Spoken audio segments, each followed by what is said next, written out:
The countdown is on for August 21st, when a total solar eclipse will arc across the continental United States for the first time in decades. Here's everything you need to know about this rare and striking astronomical event that you won't want to miss. A total solar eclipse is when the moon moves between the sun and Earth, lasting for up to about 3 hours from beginning to end, according to NASA. The lunar shadow will darken the sky, temperatures will drop and bright stars will appear at a time that is normally broad daylight. Retired NASA astrophysicist and photographer Fred Espenak said the experience usually lasts for just a couple minutes, but it's truly out of this world.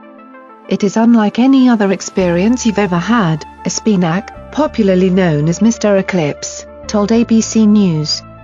It's a visceral experience. You feel it. The hair on your arms, on the back of your neck stand up. You get goosebumps. You have to be there, he added. Espenak said a total solar eclipse can last as long as 7 minutes.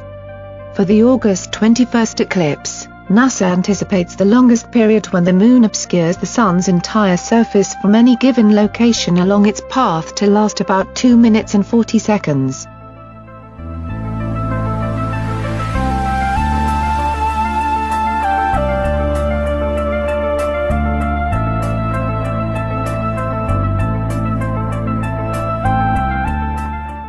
There are 4 main types of solar eclipse: partial, annular, total and hybrid.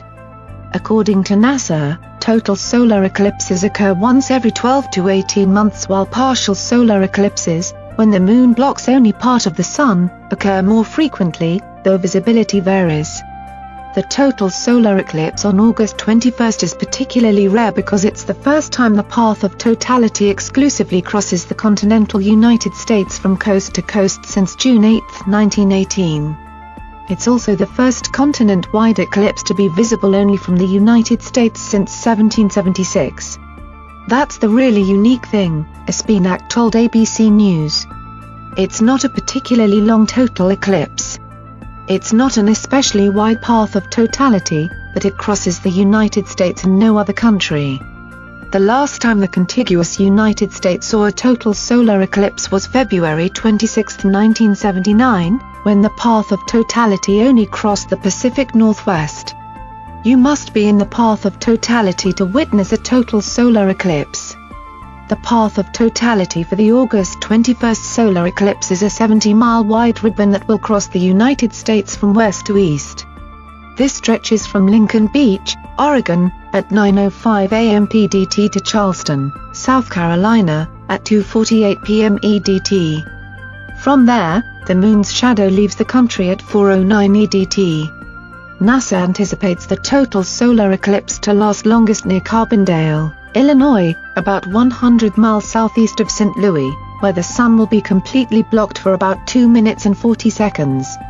Espenak, a scientist emeritus with the NASA Goddard Space Flight Center in Greenbelt, Maryland, said weather plays a big factor in the eclipse's visibility, no matter if you're in its path of totality.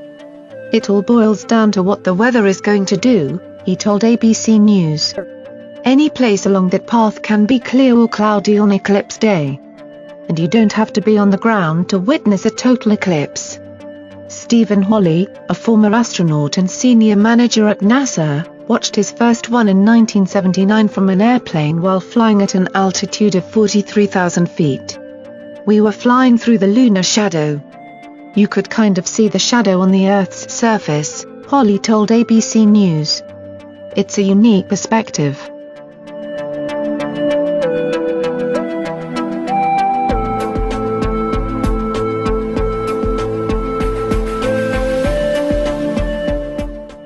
NASA has an interactive map that shows the times for the partial and total eclipse anywhere in world. The path of totality crosses over portions of many major cities. In Salem, Oregon, the eclipse starts at 9:05 a.m. and totality begins at 10:17 a.m. lasting for roughly 2 minutes. In Idaho Falls, Idaho, the eclipse starts at 10:15 a.m. and totality begins at 11:33 a.m. lasting for just under 2 minutes.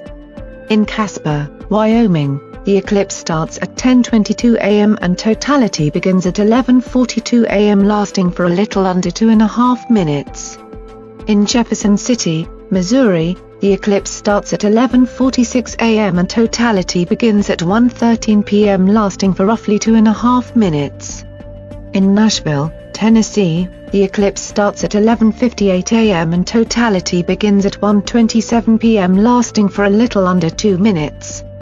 In Columbia, South Carolina, the eclipse starts at 1:13 p.m. and totality begins at 2:41 p.m. lasting for 2.5 minutes.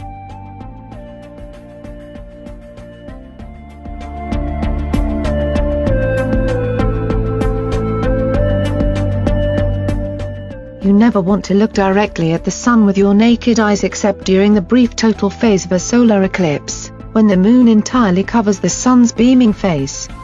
But there are plenty of ways to safely view an eclipse of the sun, including special-purpose solar filters, such as eclipse glasses, or handheld solar viewers.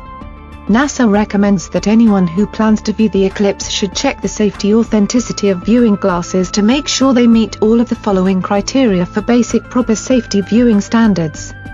Have certification information with a designated ISO international standard. Have the manufacturer's name and address printed somewhere on the product. Not be used if they are older than 3 years, or have scratched or wrinkled lenses. Not use homemade filters. Ordinary sunglasses, even very dark ones, should not be used as a replacement for eclipse viewing glasses or handheld solar viewers. NASA has teamed up with medical and science professionals to provide additional safety information and alternative methods for safe viewing. According to the American Astronomical Society, just 4 manufacturers have certified that their eclipse glasses and handheld solar viewers meet the international standard for such products: Rainbow Symphony, American Paper Optics, Thousand Oaks Optical and TSE-17. Looking at the sun without eclipse glasses or solar viewers can cause eclipse blindness or retinal burns, said Nirav Shah, director of the Illinois Department of Public Health. Homemade filters or ordinary sunglasses, even very dark ones, are not safe for looking at the sun.